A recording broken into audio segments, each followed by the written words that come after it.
Welcome to the Yoga PodShop, part podcast, part workshop, but all things yoga. Today's topic is how yoga changed my life. I am your host, Casey Nicole, and joining me today, I have Kayla Bennett, and I also have Paul Raymer.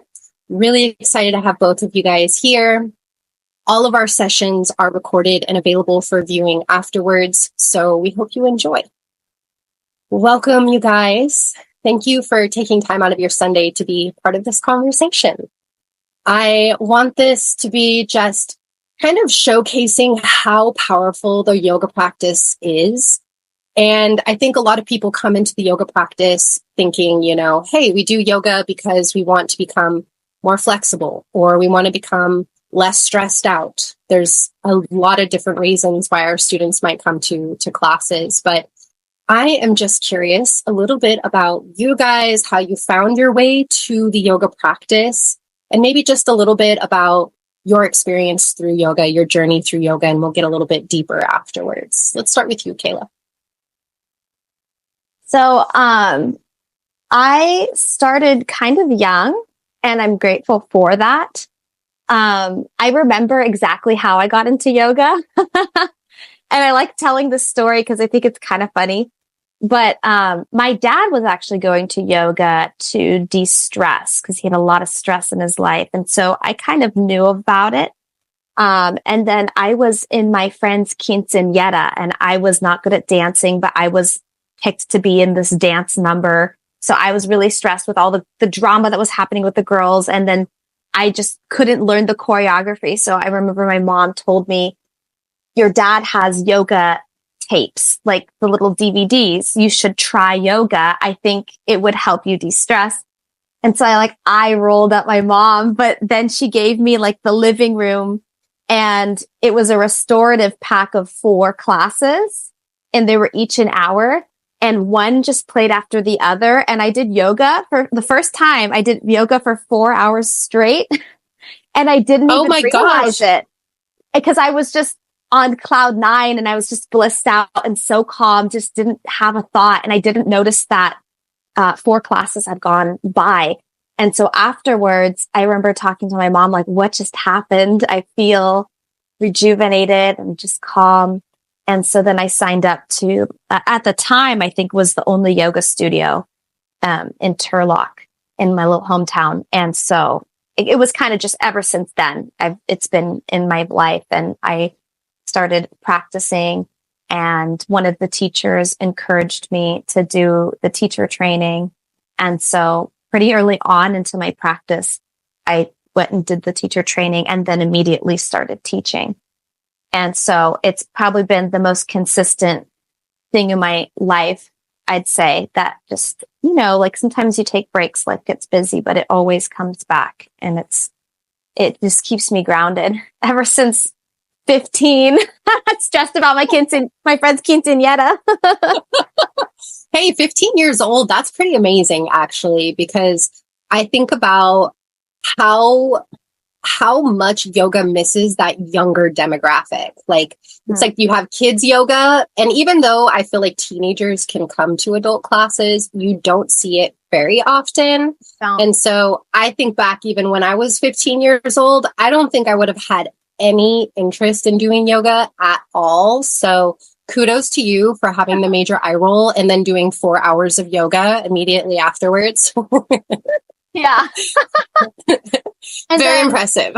Yeah. And I remember taking your class, Casey, and you were one of my favorite teachers. So you also, just by literally being yourself, I was like, ooh, I kind of want to be like her. I love how she teaches and how she makes me feel in class. And so there were a handful of teachers that made like that helped point me in the direction of like, yes, go do the teacher training. And you were one that makes me so happy. Oh, I loved having you in class, girl. Trust me. I remember all those students that just have that lasting impact as well, which I will say ties right into the topic, because that is one of the most rewarding things, is like just the people you meet along the way. All my friends currently are just people I've met at the yoga studio, because I moved to SoCal a couple years ago and I didn't know anyone. And I thought, okay, I want to form a solid community. And I'm at a point in my life where I don't want any friendships that drain me. I want only friendships that I leave the hangout feeling the same or uplifted for the majority of the time. And because, we go through life, but I just thought, okay, I'll go to different yoga studios and I'll find my people there. And I did. I just hung out with them right now. So it is a beautiful place to find community. It is. And I want to make sure, Paul, we get you in here and so we can get you in this conversation because I want to keep this going too. So Paul, please give us a little intro with you and how you found your way to the practice and kind of where you're at with things right now too. Oh, because we just finished all this, but with teacher training. But I came to this through my wife, so I'm sort of like the opposite end of the story here from Kayla. So she started young. I started old. I'm 60. Started this year. I've been active in other things, martial arts. We did Pilates for a long time, and then my wife really got into yoga through Casey and took teacher training and ended up when Casey wanted to sell the studio, buying the studio. And so, she's like, you got to come to class, go to class. I'm like, I'll get around to doing that one day. And then, I just decided, you know what? Yeah, I should do this, but I'm not just going to go to class. I'm going to learn this because that's just how I am. If I get into something interested, I want to know as much as possible about it.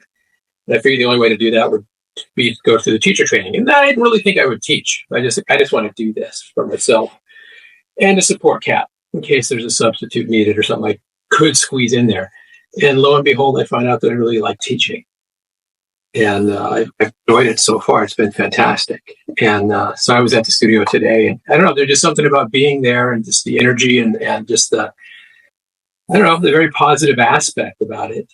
And then after you teach a class and you see people happier than when they came in. They seem more relieved. Some come up and say, that was really great or whatever. And that's just wonderful. And I was like, man, this is where have I not been doing this my whole life? This is, so much time I could have been doing this. This is cool.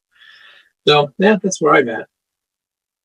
That's awesome. And yeah, I feel like you're such a good continuation of that story too, but also just being able to progress your journey and being able to share it now through Elevate and with Kat and everything, it literally elates me to know that it just feels like I'm still connected into the space all the time. And kind of going back to what Kayla had said, I feel like the hardest part about living out in the country is being so far away from that sense of community, of in-person community. And so it's always such, on Thanksgiving, I just did a charity class at Elevate. And it was just this feeling of I miss this so much. I miss connecting with people that just kind of have like minds, like spirits. And it just feels so nourishing. And it reminds me of this funny story. So about a year ago, I was doing something. I was like, okay, I'm going to put myself out there and do something completely different. And I was doing jujitsu tournaments. And as I was going through that process, the people that I dealt with on a day-to-day basis, I remember feeling so frustrated and being like, these are not yoga people. These people are not yoga people. And I don't understand, because working with yoga people is yes, we have our fair share of situations that we have to deal with as well that are stressors. But overall, we have it pretty good. The people we deal with are people who want to de-stress and go and feel relaxed. And so people are very receptive to that kind of energy. It's not as chaotic as what I'll call the real world out there, really makes a difference. So just a little bit about me as well, just to kind of loop it back around and finish. So last time we had a yoga pod shop, Sam was on here, and she is the only person that I know that has the same, I guess, story for how they started yoga. And that was through the P90X workout videos. Wow. Yes. That was 2011 for me. I started doing P90X regularly with some friends. It was that was a year I shifted so much into just self-exploration and trying new things. I did a half marathon that year. I did the P90X videos, and hated the yoga videos because they were 90 minutes long and they were so difficult. It was like power yoga or something comparable. And then afterwards, I had noticed the most progress in it and was like, wow, I've really gained a lot of flexibility and a lot of strength over the 90 days. And so I decided to continue. And then so I went to an actual studio class, and same kind of situation. It was the only studio in town at the time. And so I went there and met a teacher, loved her. And it was crazy because I also jumped into a yoga teacher training shortly afterwards, because it was just like, I just knew instantly that I loved practicing it, but it was the first time in my life that I felt super passionate about something that, you know, I feel like in my past, I'd be like, oh yeah, this is kind of cool. Try it out for a few months and like fizzles out. And it was like I know from the bottom of my soul, I'm supposed to go in this direction. So I did yoga teacher training, started teaching ever since then. And it's crazy because I feel like the person I was before yoga is like, obviously still a part of me and still a part of my story, but a completely different human being, like an absolutely different human being than the person I am today. And it's so crazy to think about the people that only know me during that period of my life, being like, wow, those people probably think I'm like this other human being. And like, you know, so long story short, after I started yoga, I actually wrote a blog. I went through this big breakup in my life. I went through a lot of changes like shortly after, and wrote a blog that actually got published on Elephant Journal called How Yoga Ruined My Life. And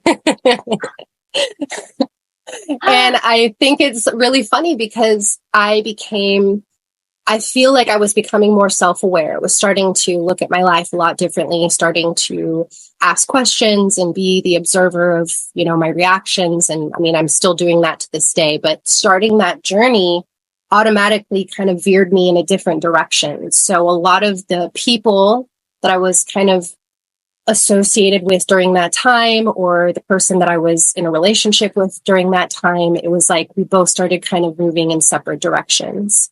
And it was really painful, to be honest. I went through a lot of inner grief and healing and letting go, because so much of my life had shifted from what I had known that I didn't have any regrets. It felt so good stepping into it, but it was like literally watched my entire life crumble underneath me just to step into this new way of being. And doing yoga literally changes your life on like the most like root foundational level. And I'm curious, have either of you like gone through such pivotal shifts that you really feel like have stemmed towards your practice, or gone through shifts that you feel like you had to lean into your practice for? A little bit. We discussed when, you know, during teacher training, you know, some of my old background when I was going to college and stuff. I kind of like a very big interest in Eastern philosophy and religion and stuff like that. So I was familiar with a lot of the literature, but not the practice itself of yoga. And so coming back now and getting into the actual practice, it's kind of rekindled that interest in going back and kind of relearning what I learned, but kind of set aside for a long time. But it's like something you said. It's like you feel it in your soul. It just feels right. It's just like you have like a favorite old shirt or pair of jeans or something. It's like, these are the most comfortable ones. And this is what, if I could just wear this all the time, this is what I would wear. Right. And it's like, yeah, it's like going to the studio and just being in that environment, whether I'm in a class or teaching class or whatever, it feels right. It has that feeling. And I'm like, yeah, this is what I'm supposed to be doing. And it's something that I never expected to be doing at all, you know, that's fine. I can roll with that, but it's still kind of fun that it's so unexpected for me.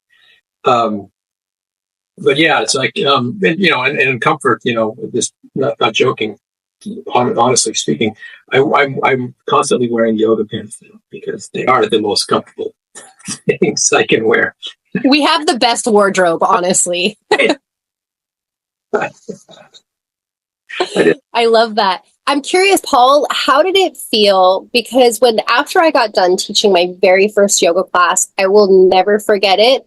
I literally felt like I was like floating. Like I was just like so in the clouds that like I literally was like, whew, that's like a high. Like it felt so exciting and so exhilarating that I was like, oh, I can't wait to teach more. Like it was just such like that exciting feeling. Yeah, that brings up, that's a good point, because I did feel something sort of like that, because I was like, wow, okay, that energy loop that you get between yourself and the class, right, and back, it just kind of like feeds, and when you're done, you're like, wow, I'm just like, I'm buzzing here with positive energy, and just like, this is cool, this is very awesome. The closest I ever felt anything like that was during Tai Chi, but it's a different type of a feeling. And my problem there was because I came from a very Yang style martial art to Tai Chi, which is more Yin. I had the energy, but I didn't. It felt built up and pent up at the end of practice, right? Whereas yoga, it's like I have the energy, but I'm not like, I need to let it go, right? If that makes sense, it feels, I'm full to the point of the right level of fullness. I'm not bursting, right? I'm not trying to like, I've got to go hit something now to let this stuff out of me, which is what I had with Tai Chi. That's funny. Yeah. Some rage yoga. That wasn't rage. It was just like, you got so much energy from You just didn't know what to do with it. Yes. this now, and I have the same positive energy, but I don't have that weird feeling after, right? So that, yeah, it's it's like, wow, okay, so now I maybe kind of understand how like performers or something that can go through this really super long, now decades long careers of concert performances and stuff. I'm like, man, that would just like, that seemed like it'd be so draining, and it's the opposite.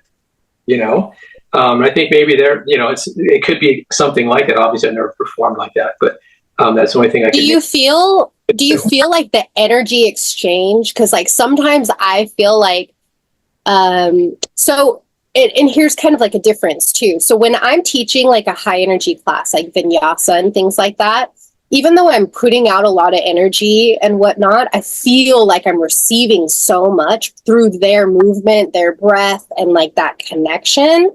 But when I teach like yin and the more soft styles, because it's so low energy, sometimes it makes me feel tired and I don't feel as invigorated when I'm done. I might feel more grounded and more relaxed, but it's so different in how like the energy that I feel from a class after teaching it.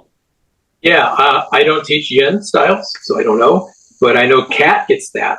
She'll come home sometimes, and especially from like a restore class or a yin restore class, and she'll be just like wiped out, right? And at first I'm like, that's like the easy stuff to teach, right? Why are you so tired? More energy. What styles do you teach mostly right now, Kayla? Well, right now I teach beginning yoga, flow, vinyasa flow, sculpt, hatha, and restore. So I kind of have a good mix. But I would say that I agree with you that I can get more of a buzz from flow class. And I definitely just feel grounded if I'm teaching a more restorative or even a gentle stretch. I'll get like a little light buzz. But I think it's also just from the like clear shift in everyone's mood. And I just love the community. I'm like such a hugger, and I love my regulars. The demographic at my studio now is definitely a lot of like elderly women. And so it's just nice before and after class, but especially after class, no matter what it is, just getting the hugs and they're like, thank you so much, Kayla. I love you. And I'm like, I love you too. It just feels like so much love in the room after a class. And it makes me, I think that too just gives me a buzz, Yeah, it is exactly like that. Like it's almost kind of like not overwhelming, but in a way sometimes because there's just so much gratitude.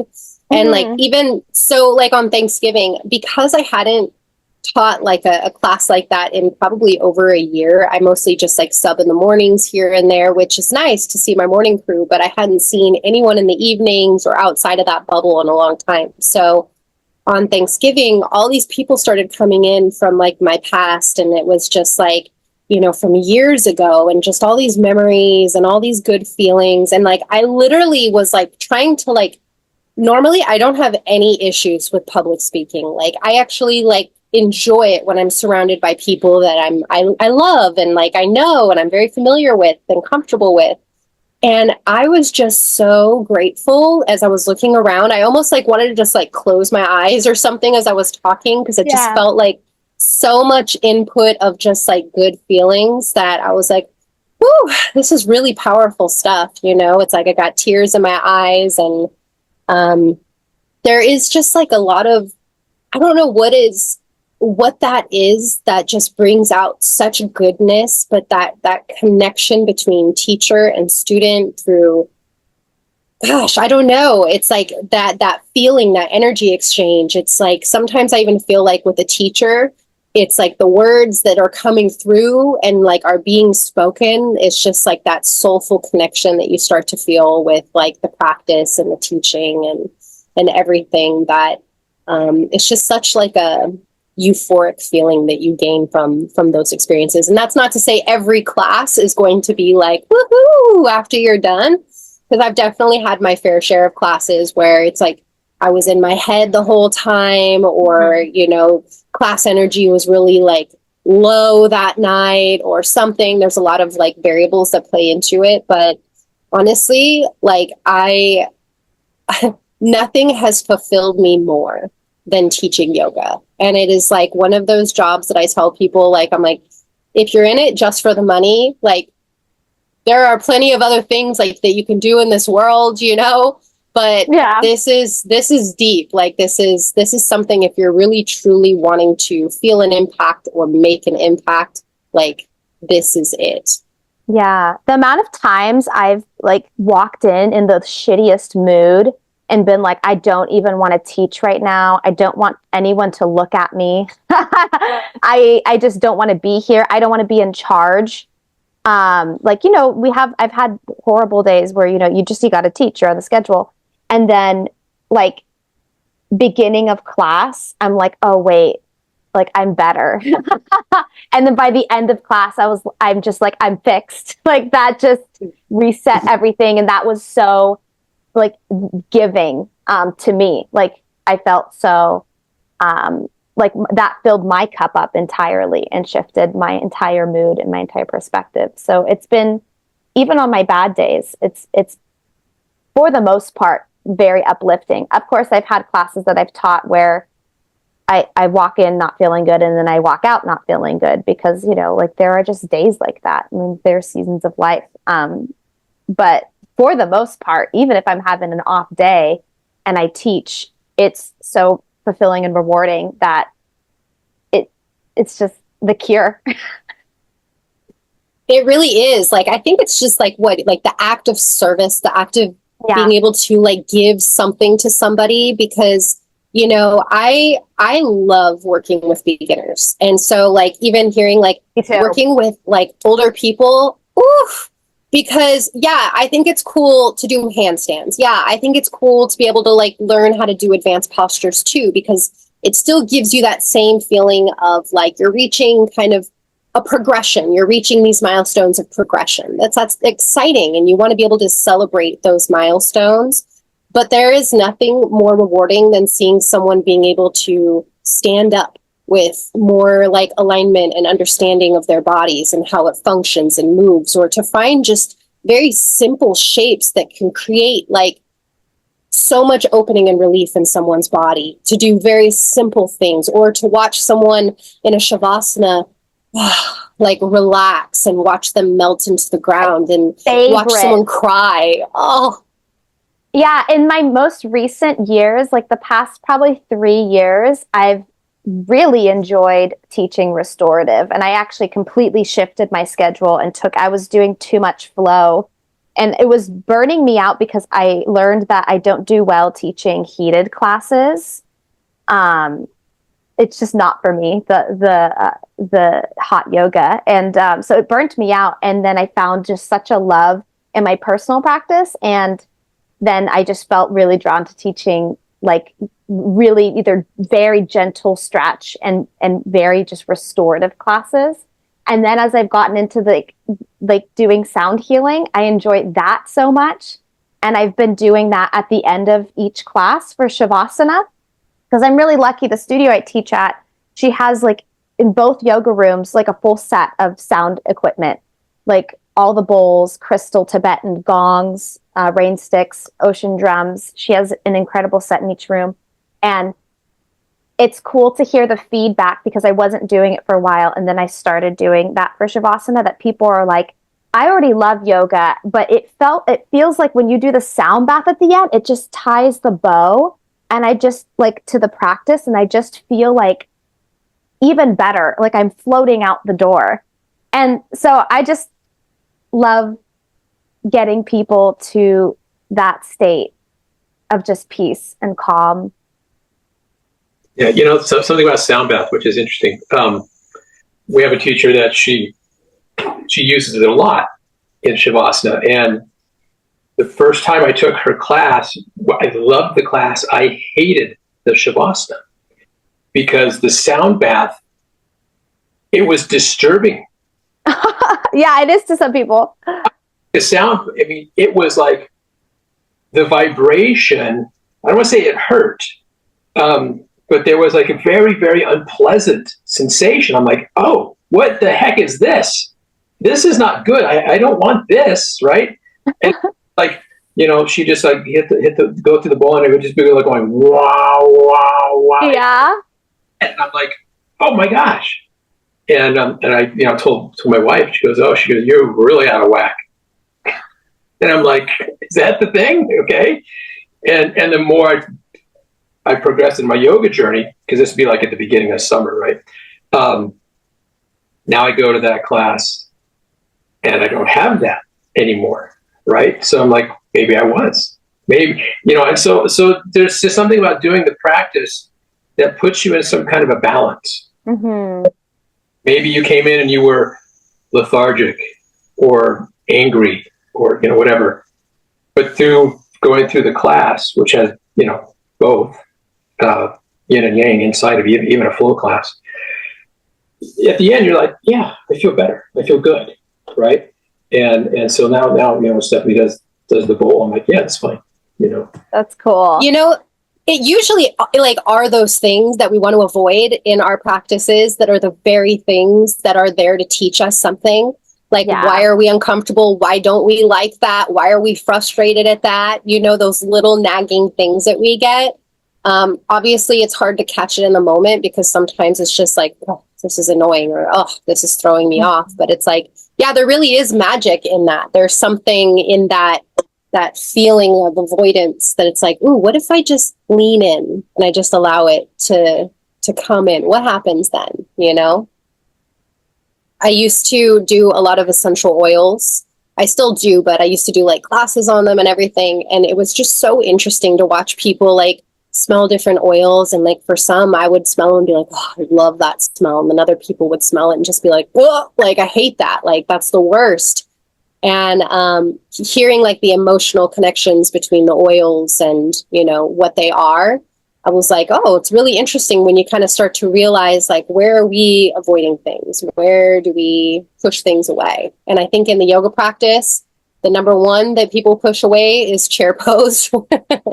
Chair pose and like all the hip openers. Oh, yeah. Which is why probably people have so many big breakthroughs in those postures as well. Mm-hmm. Do you have any avoidance poses? Frog. Ooh. That one, yeah, inner hips. What about you, Paul? It used to be pigeon, which now I kind of enjoy. But I mean, there are some that on some days it's like, ooh, my hips are not happy today, right? And so, that's the practice, right? It's like what I could do a couple days ago, today I can't do, and it's something very routine, like a deep child's pose or something. But yeah, I used to hate pigeon, just like it was like very, very uncomfortable. And it's like, why would anyone want to do this? I understand it's a pose, and you got to work into it, and now it's like, okay, actually, that's one that I like, and I can hang in there for a long time. But I don't think there's anything that I don't really, a distaste for any particular pose. Not yet. I mean, there's many probably that I've not, right? That I've not tried and whatever, and I might go, well, not that, but we'll see. I also connect with froggy pose on that one. That is probably my arch nemesis posture. And I will never forget, if you guys have ever listened to the song Hallelujah, there's this one like remix of the song, and it's absolutely beautiful. But that song is really, really long, like insanely long. And right when you think it's going to end, it's like the next verse kind of like comes in. And I will never forget. So I was at a training, and I was doing this acro training, and we were all in froggy pose, and they were like, okay, they put on the song Hallelujah, and they're like, we're just going to be in this pose like the whole time, like through the entire song. And so like I just remember feeling like a lot of tension in that posture, and then by the end of the song, just feeling like this deep, like I could have been there forever. Like I fell into like this meditative state of just like full allowance. I had tears flowing. It just felt so beautiful.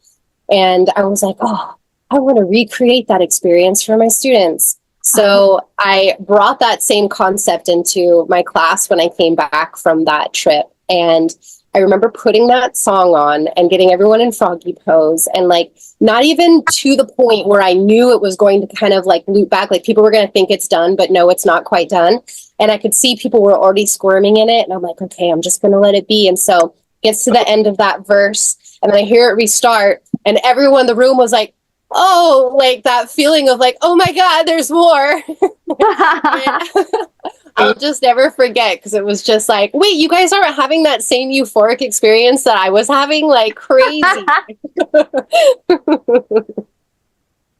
But it really is super powerful like that. And, I don't think it's just hip openers or just back bends that are kind of connected to having those deep emotional releases. But I actually think out of all postures, the one that I see people have the biggest breakthrough with is Shavasana. Yeah. I think, watching, I have seen so many people just break down crying, and like for anyone who's watching this, it's like, oh my gosh, Shavasana sounds scary, or I don't know that I want that. It's just such a powerful release. And I feel like after a lot of mindful movement and connecting breath with movement, like most people aren't doing that. And when you do that on a regular basis, and you're looking inward, and you're picking things that feel good, and you're trying to nurture yourself through this practice, it's just like you're putting all this energy in. And it's like sometimes if you have like such a stressful day or life, or you have all this emotional weight and heaviness, it's like sometimes it's that one little peek into stillness or release that you get. And maybe for some people, it's been years since they've been able to have that little connection. And you just see it just unfold. And the part that makes me just like, my heart just hurts, is when you can see someone's trying to hide it. Like they're just so like, they don't want to cry. They're trying to hold it back. And I just want to be like, let it out, just like release it, let it go. But I understand, like, it's scary to, cry in public and around people if you're not super comfortable with them. But, I think it's one of the most powerful things. And I love when I see people get to a point where, the tears come out. It's like, yeah, I don't want to see you cry, but it makes me feel good to know you're feeling something and you're letting it move through you. Have you ever had a crying experience in the class? Like as a participant, like I'm crying, or the person's crying, or both? Either or. Yeah, both. Well, yeah, a lot too, in mostly Shavasana, I notice it. Sometimes specifically after I do gentle touch, because that releases a lot of tension in people in general. And I think that can kind of be like the little mini breaking point. And then also if they held it in, then if I talk to them after class, then it's like the water works, which I think is completely normal. And I really like to just be like, yes, we cry. It's just like peeing. It's just like a fluid coming out of your body. It shouldn't be this weird thing that we feel like, oh, I'm so sorry. It's like you don't apologize for peeing or for eating or for doing anything that your body just naturally, it's a natural function. So, That's my new favorite analogy, by the way. Thank you. Yeah, you're welcome. Crying, it's your just eyes like are peeing, you guys. Yeah, your eyes are just taking a leak, you know? Just let Can it be. you please make a shirt? I will. But I've definitely had many, like, that's what the practice has been for me. Like the most useful part of this whole practice, and like where I like having it in my life, is that life just happens and you go through really tough times with whatever it is. And it's always been kind of a place where I can go and sort of process whatever I'm moving through. And I find that my tears come towards the tail end of class once we've started laying down. So, and sometimes I'll just skip the back bends or whatever they're cueing or the twists, and I'll just lay down with my knees bent. And that's when I feel like it's like my mind and emotions are sorting themselves out. It's like the flow of the practice kind of was a whole journey of processing, and then everything clicks into place typically right at the end of class. And that's what I kind of noticed too with people is Shavasana or, you know, post Shavasana. And I think it's just a good thing to just let, you know, if you need to cry, cry. Let your eyes pee. What about you, Paul? Have you let your eyes pee? Yeah. But I mean, I have, you can see like when your students are in Shavasana, the ones that are resisting a little bit, you know, and the ones that just, you know that they've just been waiting to get to this point, you know, in the class, so they can just let it go and just melt, you know, into the floor as a puddle almost. You know, the world just does a really good job of like piling it more and more and more and more. And our society culture is, you know, is very goal oriented, you know, this, and then this, and then this. And it's not really, you know, discussed. It's okay to let that go, to just set it aside, ignore it, relax, have these moments for yourself. And I think, you know, unfortunately, that sometimes the Shavasana is, for some people, that's their only moments that they actually can allow. Because maybe, you know, when they get home, they got the family and the kids or this, or then, you know, and then of course the next day there's work, and, you know, depending on their situation, you know, and the amount of stress that they just absorb, you know. And so if we can be like helping people de-stress through the class, through the practice, and then at the end get them to a place where they can then just, you know, let that out. And if they cry, great, sure, why not? Let them cry. And that is a huge benefit to the whole world. You know, if you can help one person like that one time, and that's all you ever did, you win. That you've succeeded, right? As a teacher, I think. Yeah, because you're not only facilitating an experience for them in that moment, right? Like they have to take the steps to actually have that happen, but you're facilitating or guiding the experience. But you're also teaching them valuable tools, because now they're gonna like I think for some people, when they have these aha moments or I've never experienced this kind of feeling before, like that kind of experience, that those trigger something in your brain that's like, there's something to this that's going to help me. Like there's something beneficial with this that's going to help me work through whatever that is, you know? And I think that that's the beauty, is it can be so many different things as to why someone wants to come to the yoga practice.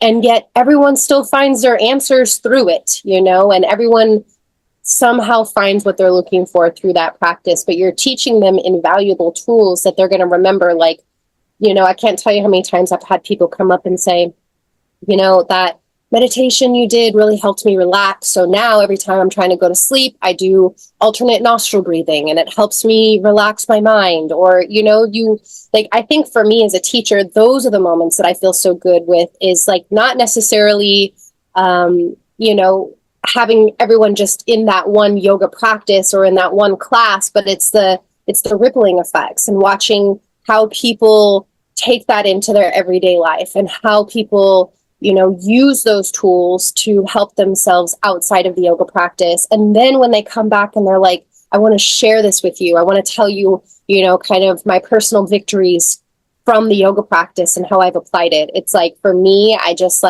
turn into just like a crying mess, because it's just so powerful to watch it trickle on. And then of course, working with other yoga teachers and just watching kind of that legacy continue to ripple out and affect more and more people is just, it is life-changing. You know, it's like the person you start as and the person you become are just like, it's a transformative journey. And especially for those who truly implement more of the yoga philosophies and the walk of life and how you actually step into the world as a yoga teacher. And so just kind of like, you know, briefly touching on that, like, I feel the more I connect to like the 8 limbs, the more I connect to the principles and the disciplines of the yamas and the niyamas, I feel so much more connected and watch everything kind of connect within the practice, but also in my day-to-day life, and how the yoga practice is a mirror into everyday life. And I think that that's kind of what has been so life-changing for me, is watching that come through on my yoga mat or in my meditations every morning, and being able to align myself with the person that I want to be every day, you know, hence setting the intention at the beginning of a practice can be so powerful. I'm curious how, if you could sum it up in like a quick, not even quick, but just summing it up, how would you say that yoga most changed your life for both of you guys?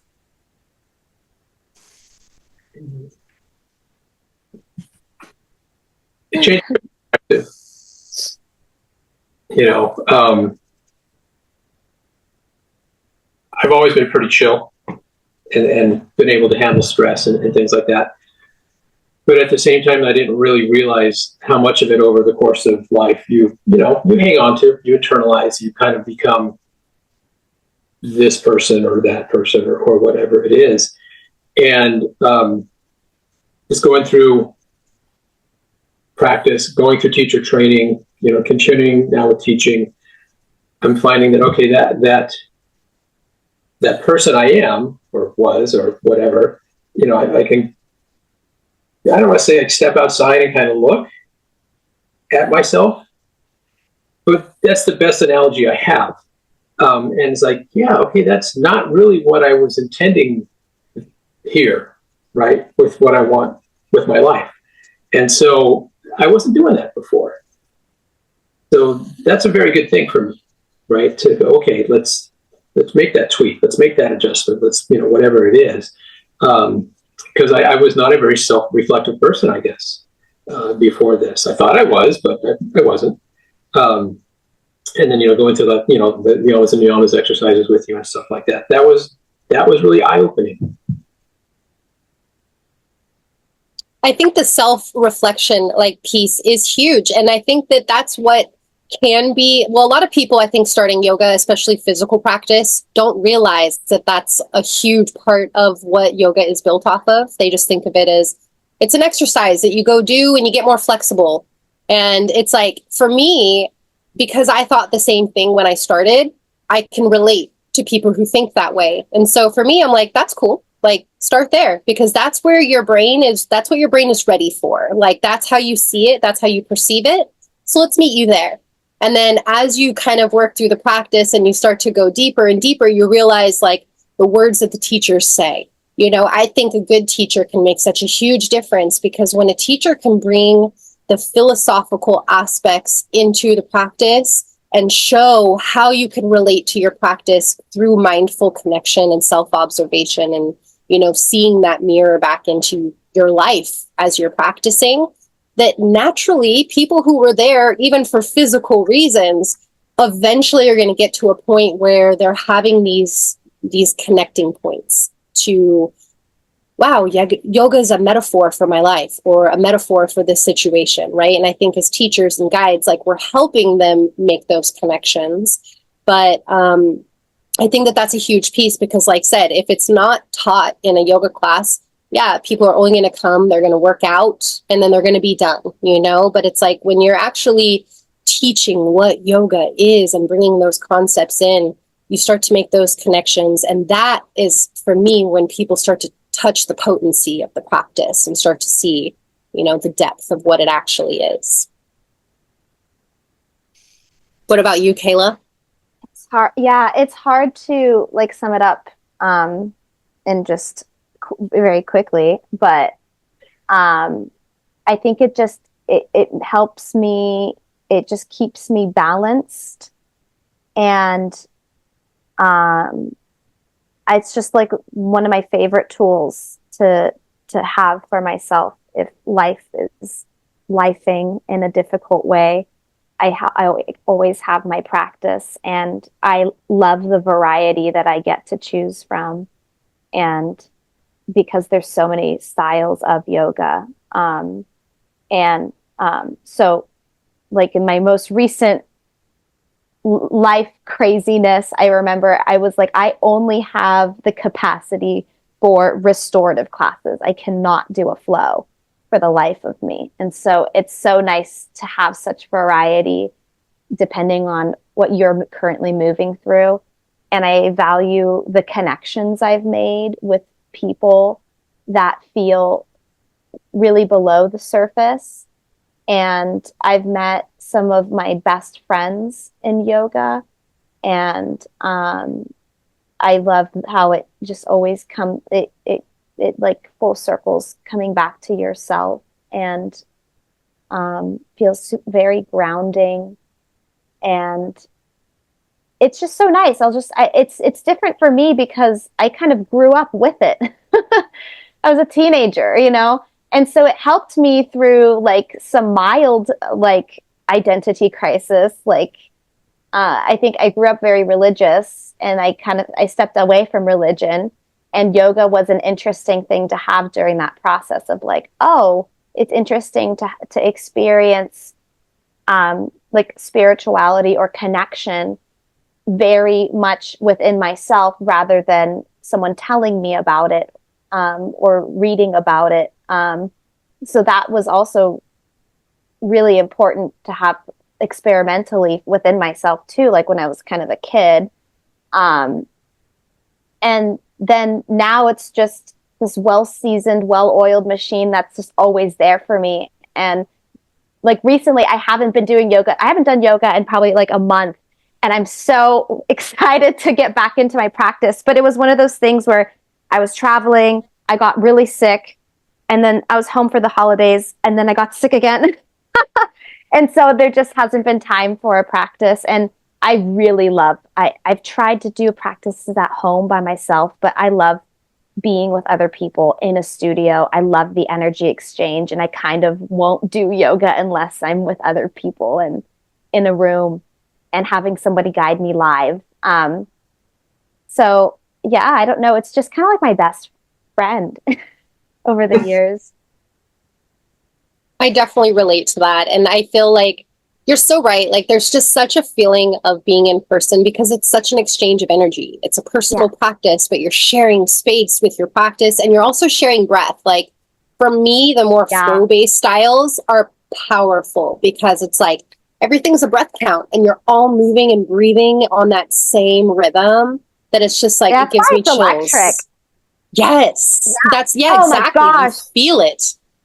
Yeah, the breath is powerful, and like I love I remember I've always done this with my classes because some teachers will be like, all right, audible exhale, but they won't do anything. They won't like audible exhale with the students. So then there's like a few brave students who are like, ah, or people who get scared.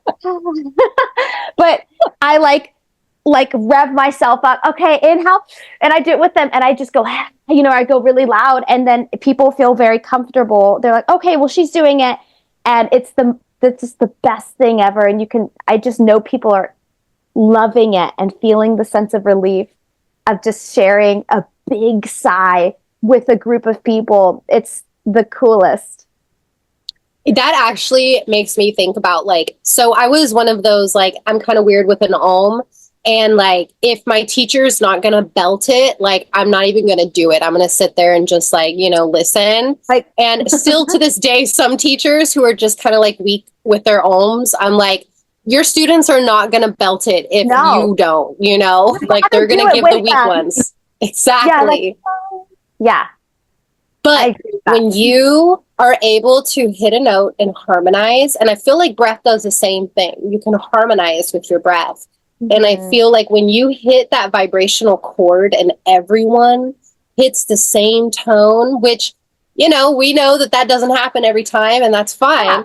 But it's like, once you hit it, it's like when the hairs stand up on your body and you're just like, oof, that was so good.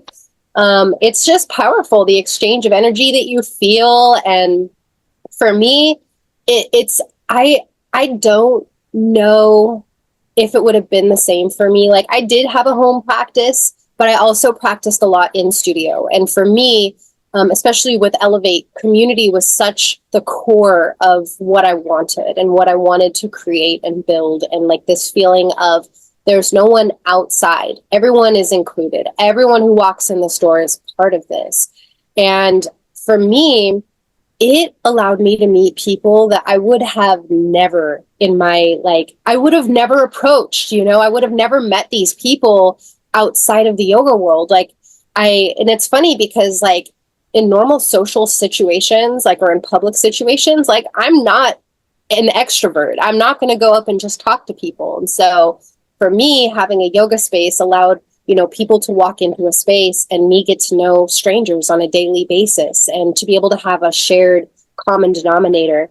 And that was really helpful for me with just honestly dealing with social anxiety and things like that too. Helped me a lot with being able to like learn how to connect with people and talk with people. And then hearing people from all different backgrounds and meeting so many amazing people made me so excited to go teach. So excited that I knew like, oh, I get to go see my Tuesday night people or my Wednesday night people, or you really start to grow an affinity for the people and the specific times and your regulars. And I think the communal aspect, not even just for me, but I think for other people is one of the main reasons why people come.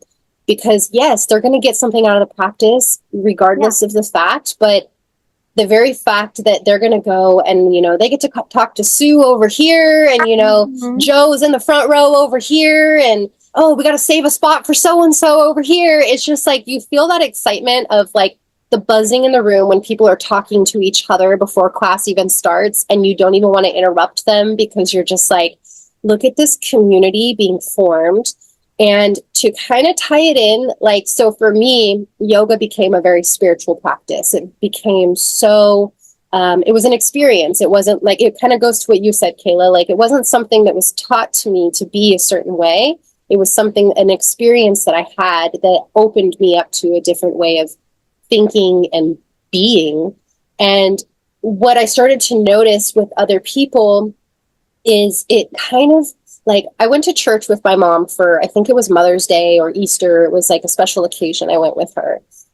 And I saw her connecting with community in a way that made me feel very connected and related, like in that sense, because I was like, it's a lot of the same that I'm seeing here, because what your experience and what you feel, you're getting that in your sense of community in the same way that I get it in my sense of community. Like, I get to go and connect with like minds and to share conversations after a class and to like talk about, what we've like overcome or what we were, drawn our awareness to in the practice. Like, it's like the way you connect and relate to people. It's like that sense of community keeps you coming back because you feel seen, you feel heard, you feel, connected to people. And I think that that's probably one of the most life-changing, because you can come from any walk of life and feel fully accepted in this practice exactly as you are, I mean, I think, once again, a good teacher can help facilitate that experience, because if, you come to just like a class where they're not giving a lot of variations or options, or they're not going to talk about beyond the physical, it can feel very dense. But otherwise, it's like when you bring in that lightness and that, more intuitive nature into the practice, it's like you really watch people connect and start to open up, and that light energy, or crack the dad jokes in there, I love when I crack a dad joke and nobody laughs, and I'm just like, you guys, that was absolutely hilarious. I don't know what you're thinking. Oh, that's happened to me too, where you make a joke and no one registers it, and you're just like, I keep going. Did they not hear that? Should I say it again? Should I say it louder? My favorite thing to do is the happy baby breath, when you're in happy baby and you go, yeah. And I guess that they don't do that over here in like SoCal, but that was something that was so normal when I went to Elevate, or when I went to I Am Yoga, like the studios in Turlock Modesto. And so recently it like came back to my mind, and I was like, why did I stop doing that? And so I did it with my regulars, and I was like, all right, you guys, we're going to be real silly right now. We're going to purse your lips, blow air. It'll sound like this. And they demoed it. And it's so fun to hear everybody giggling at the end of class, because they just love it. And then I remember talking to one of my friends, like she was a regular and she became a friend. And I used to teach at her studio. I left the studio because I moved, and I remember her commenting recently. She's like, I miss your classes. And one of my favorite parts, it was at the end of a Monday, like it was an evening Monday class. She said her favorite part was just being in happy baby and doing the happy baby breath, and everyone just like giggling, and people get really loud and start to like make it playful, because sometimes that's what I try to remind people too, is we can like get so serious, like, this is like the work, and oh my goodness, like, and the emotions and like the breath and the movement, and it can feel kind of like, I don't know, almost, it can feel sometimes almost rigid or just serious and ultra spiritual. And then but I'm like, but we also need to not take this so seriously. And like, what's equally healing is giggling and laughing with people, and like breaking that tension if there is any, and just being like, we're just silly humans in a room in a happy baby pose. Like, I love that so much. It's exactly right too. Like, why do we take it? Like, you do want a level of focus, but it's like at the same time, it's balance. You have to have fun and enjoy it. And I have to share this because it's so hilarious. So I had these two students. Well, I had a class full of people, but these two students were right in front. And I knew both of them, but they didn't know each other. And so they're practicing right next to each other. And one of them was very kind of like very openly playful and like, giggles a lot. And then the other one, very, very love her to death, but maybe a little bit more like quiet and a little bit more reserved. And we're in Happy Baby. And I remember us rocking back and forth. And I think we were kind of like kicking our legs out to the side. And my friend, she reaches over and tickles her foot as it comes over. And then as she does it, my friend looks at her, and then they look at each other, and then they kind of like start laughing. But I was like dying, because I watched the whole thing happen, and I was just thinking to myself, that's so hilarious, because way to break someone out of their comfort zone too. Just be like, yeah, I'm just going to tickle your foot here. I know I don't know you, but we're sharing space together. That's so cute. I like to say, like, in those moments, like, if you're straightening like the legs for a happy baby, I'm like, don't kick your neighbor unless you want to. And then you see all the people just start kicking each other. Or sometimes I'll say 5 points if you kick your neighbor, 10 points if you kick both. And then people just humor when like you open it up. Humor. Yes, it really like opens people to be play. Mm-hmm. Yeah, and people And feel more I feel relaxed. like you're creating contact too. It's like you're touching and you're creating physical kind of playfulness, you know? Yes. Yeah. If I you make love it more, that. if you make it more fun, then people will come back. Yeah, it's This definitely is a true. balance Yeah, because because you then don't there's want it also all the flip joke. side. Yes, exactly. Where you're just like, it's just a joke the whole time and, you know, no one's like focused or anything. It's like rounding up a bunch of children. Like, come on, guys, Yeah. come on, let's do You just this. gotta sprinkle it here and there, and it can be I very do. effective. I do kind of want to, because we're right at time now too. So I wanted to close it out with, so Kayla, for you specifically, I know you have accomplished a lot with your yoga, your journey, and reached kind of like new goals. And, you know, you're doing a lot of new stuff right now that Mhm. I'm seeing you hit these new milestones, and I'm so excited for you. So for anyone that is watching this, I want you to just kind of share, you know, how far you've come, what you're doing, what you're offering, and kind of where you see yourself going with all of it. Whoa. So, yeah, that's also when you're asking, like, how has yoga changed your life? And I'm like, oh my gosh, I just like wrapped my life around it.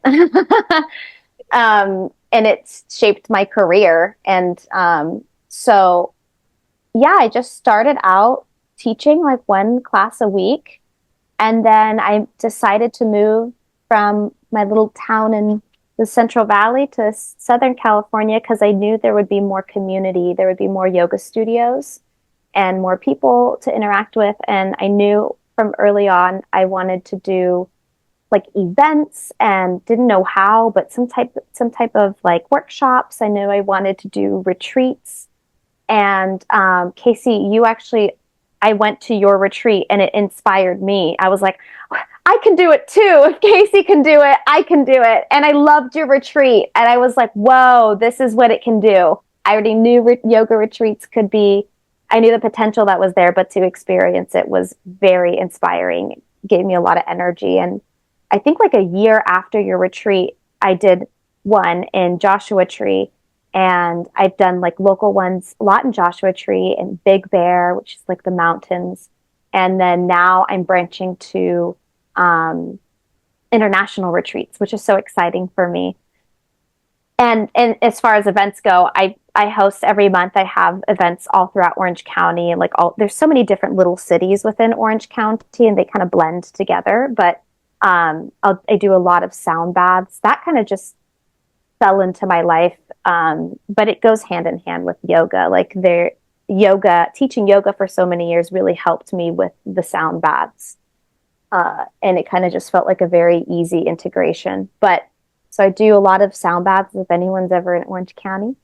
And oh my gosh, my Peru retreat is in February and it's sold out. And this is my first international retreat. So I'm very excited about that. And when I went to Peru, like a few weeks ago, actually, it just that space, the Sacred Valley of Peru in general, is just energetically extremely special. I don't even know how to articulate it, but I'm very excited to have a retreat there and to just invite people to the Sacred Valley in Peru and to be with the mountains. And it's so stunning. And we're going to go to Machu Picchu. And I'm looking to just hit different beautiful spots in the world so people have a really big opportunity to take themselves out of their routine and their everyday life and to just play and reconnect with themselves, and the importance of reconnecting with nature and trying new things and being adventurous, go out of your comfort zone, and then do all that while meeting beautiful, like-minded community.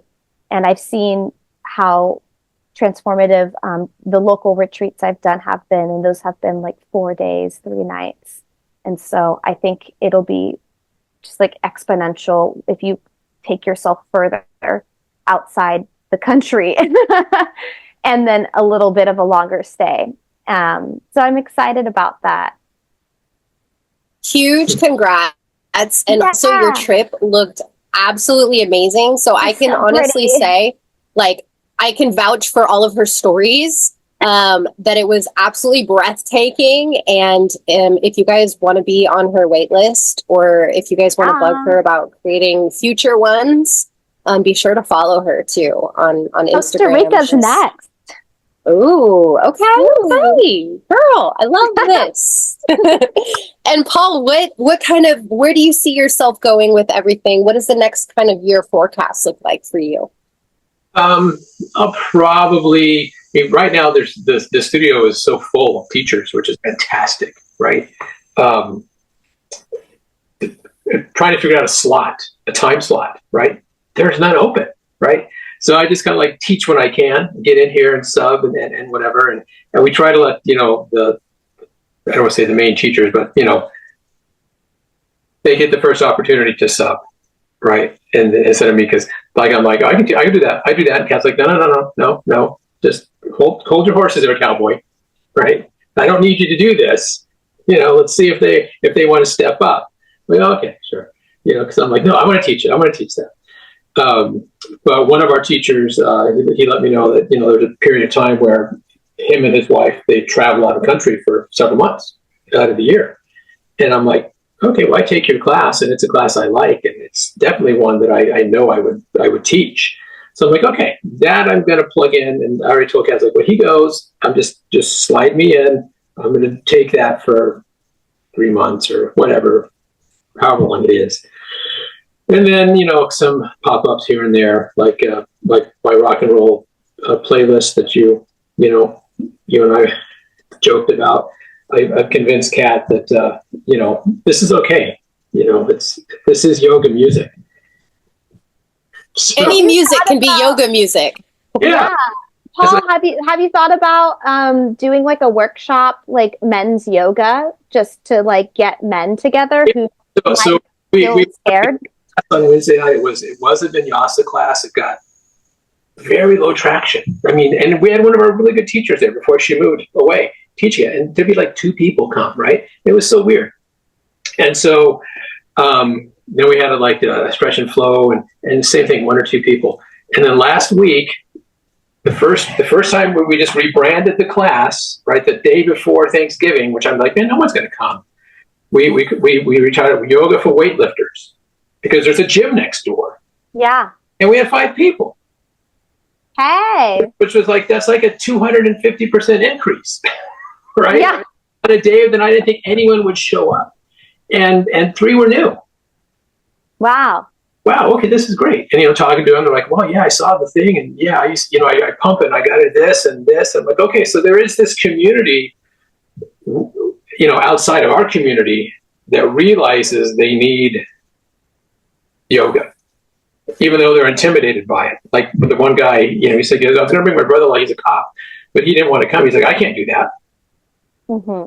And he goes, yeah, he can, because I just took the class. He goes, he would really be helped by this. He goes, so I'm bringing him next week. I'm like, excellent, right? There you go. I love that. That's amazing. So it's going to probably be I'm going to guess, the more male heavy demographic, yeah, class versus the other ones, which is good, right? That's fine, because once you plug in on one, then it kind of, after a week or 2 or a month or however long, everyone's different, your mind kind of gives you permission to like, well, maybe I'll go try, that on Saturday morning or whatever it is, and they'll just grow for these people, which is great. Yeah, it's just a space where they feel a bit more comfortable, because I know we have that over here at my home studio. Once a month, there'll be, I think, like a yoga for men workshop, and we get so many new people or people's husbands. Like a ton of people are like, I've been trying to get my husband to come with me to yoga, but I get it. Like the majority are women in a classroom. So I get why they could feel like, I don't want to be here and not as comfortable. But I think labeling it yoga for weightlifters is really, like, you'll get a variety, but I think that'll help bring in a lot of people who might not have felt comfortable previously. There's also a intimidation factor. I mean, there is, right? It's like, I don't want to be going in there and all of a sudden I find out that I can't really do this stuff. And I'm trying to buy all these girls, right? Mm-hmm. There is in the back of your little man brain here. Like, oh, that would be uncool. Yeah. Right? So, yeah, having more guys in there at the same time would be good. Because they need it, especially the weightlifters. Yeah. Oh my gosh. Yeah, we do. I mean, Physically. I took a Thanksgiving class, or day after Thanksgiving class, vinyasa class, and I was really tight because I'd been doing a lot of other stuff, and so I was like, man, I'm just tight from just doing chaturanga, right? Because I did 3 or 4 vinyasa classes in a row, and depending on a lot of sun citations and some of them whatever, and I was just tight right here. And so it came time for this one particular class. I'm like, man, I'm really tight. I just kind of noticing that. I'm like, but think how tight those guys are, right? And it's like, yeah, we really need this. Yeah, and I think yoga, like when you see a style of yoga, it sounds first of all foreign. Most people don't know what the words even mean, right? But when people read something and it feels like it speaks to them, yoga for weightlifters, yoga for this and that, right? It doesn't matter what it is. I mean, obviously it's going to be hard to have a class on the schedule for every specific category that you're trying to target, but it's what the funny part is all they're doing is yoga. They're just coming and taking a yoga class. You're taking the name off of it. You're taking that style out of it and just speaking to a demographic specifically, which I think is very smart, because it is going to attract that person. And especially if you rotate it and try different things and get more people into, like you said, whether it's a broga class or it's like yoga for weightlifters or it's yoga for martial arts or whatever it may be. Like there's so many different pockets of demographics of people that could benefit from it, but just don't know, either A, they're intimidated to come to just a normal yoga class. They prefer see other people that fit in their same demographic to be there as well. That it's not just a bunch of limber yogis, which is obviously not the case, but they don't know that. They have nothing to compare it to. So I think being able to have something that feels more welcoming to their world helps them to get in. Kind of going back to what I said earlier, it's like if someone only sees it as an exercise, it's like, sure, I know it's more than that, but I'm not offended by you feeling that way. And in fact, I'm going to allow you to practice in the way that makes sense to you, the way that it relates to you, and then watch it kind of grow and evolve from there. So it's like maybe you come in because it complements your weightlifting, and then after a while, you just like yoga, and that's just it, So I love that, Paul, and I can't wait to watch that grow and see. I would love to see just more. I mean, I feel like Elevate already has a lot of men that do practice. So that community, right? The Elevate community yoga. That community part is really starting to come together, and you can feel it, which is cool. Mm-hmm. I love that. That's awesome. Okay, I'm just going to close out here a little bit of, so with me, I feel like yoga has changed a lot in my life. I mean, I feel like I'm constantly changing and evolving. More of my practice these days has been meditation, has been the constant that kind of threads everything together. But I've been really craving more of the physical vinyasa flow, feeling more of that invigorating practice again. And so it's really exciting to kind of lean back into that. I'm starting to, okay, maybe I'll start going and traveling a little bit to get back into the community, get into that. But one of the more life-changing things is just the direction it's taken my life in general. The people I've met along the way, the communities I've formed, and all the experiences that I've gained and the memories and the accomplishments. It's just been such a compilation of amazing memories that have built me up to where I am right now. And asked me even 2 years ago, hey, would you like to be a fully online yoga teacher? I'd been like, nope, no, thank you. COVID did it for me. I think I'm good now. And here I am full circle doing that very thing and absolutely in love with the direction of where I'm going, what I'm building, how I'm creating it. And it's just so wild because I feel like yoga will open you up to things that you never thought that you would ever do. It'll take you in directions and you just learn to kind of flow. And I think that's the beauty of the practice is, once again, the metaphors and the mirrors, the reflection inward to kind of see how it all connects. So I'm grateful. I just launched a beginner's vinyasa course last week, which was super exciting. I've been working really hard on that because I love working with beginners. I love being able to help them build a solid foundation because it's intimidating to just come to a class sometimes.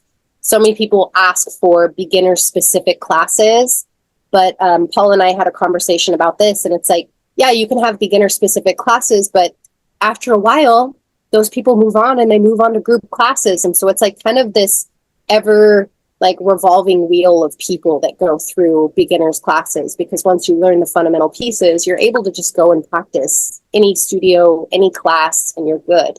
And so I wanted to create something that was going to create a solid foundation for people. And now have my yoga teacher training as well coming up in January. So I'm feeling very blessed and grateful for where it's taken me and how much has kind of grown. And I've only started doing the online world this year. So my YouTube channel is almost monetized. Whoop, whoop, whoop. Huge accomplishment. I'm so close, and it makes me so deeply grateful for community because y'all have stepped up and really helped, and it's been amazing. So I'm really excited for next year, where it takes me, what grows from here. And yeah, the amazing transformation that comes from this wonderful practice. But I just want to say thank you, you guys, for being on here today and taking time to chit chat. I absolutely loved this conversation so much. And I'm in the works of creating some new yoga pod shops. So if you or any viewers have any ideas that you would like to be discussed, any topics of discussion, we are open and ready to have some good conversations. So thank you guys so much. I appreciate you and hope you have a wonderful rest of your day. Thanks, Casey. Thank you, Casey. Thanks, guys. Woo!